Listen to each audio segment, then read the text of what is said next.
இன்று மனிதன் தனக்கு ஏற்படும் சிரமங்களை எல்லாம் பொறுத்து கொண்டே இருக்கின்றான். ஒரு கட்டத்தில் அவற்றை சகித்து கொள்ள முடியாத நிலைக்கு அவன் வருகின்ற பொழுது தற்கொலைக்கு தன்னை தயார்படுத்திக் கொள்கின்றான். இது குறித்து இஸ்லாம் கூறுவது என்னவென்றால், உங்களில் எவரும் தனக்கு ஏற்பட்ட சிரமத்தின் காரணமாக மரணமாகுவதை விரும்ப வேண்டாம்.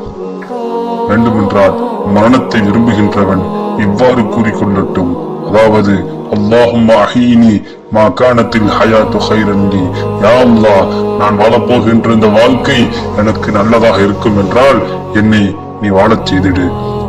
வத்தவஃபனி இதா கானத்தில் வஃபாத்து கைரன் லீ, அப்படி இல்லை என்றால், அதாவது நான் இறப்பது எனக்கு மேல் என்றால் என்னை இறக்கச் செய்திடு, என்னை மரணமாக்கிவிடு என்பதாக பிரார்த்தனை செய்து கொள்ளட்டும் என்று நாயகம் ஸல்லல்லாஹு அலைஹி வஸல்லம் அவர்கள் கூறியிருக்கின்றார்.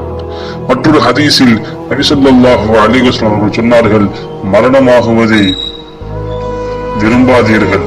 காரணம், அது வருகின்ற சமயம் மிக கடுமையானதாக இருக்கும். ஒரு அடியானுக்கு நீண்ட காலம் வாழும் பாக்கியம் கொடுக்கப்பட்டு, வாசம் கொடுக்கப்பட்டு, அவன் வாழும் நாட்களில் பாவங்கள் பல செய்து இறுதியாக இறை கிருபையினால் அவன் தௌபா செய்திடும் வாய்ப்பை பெற்றான் என்றால் இதுவும் பெரும் பாக்கியம்தான். எனவே கஷ்டத்தின் போது மரணத்தை விரும்பாதீர்கள். நீண்ட நாள் வாழ்ந்து நன்மைகள் பல செய்து அல்லாஹ்வின் பொருத்தத்தை பெற பிரார்த்தனை செய்யுங்கள்.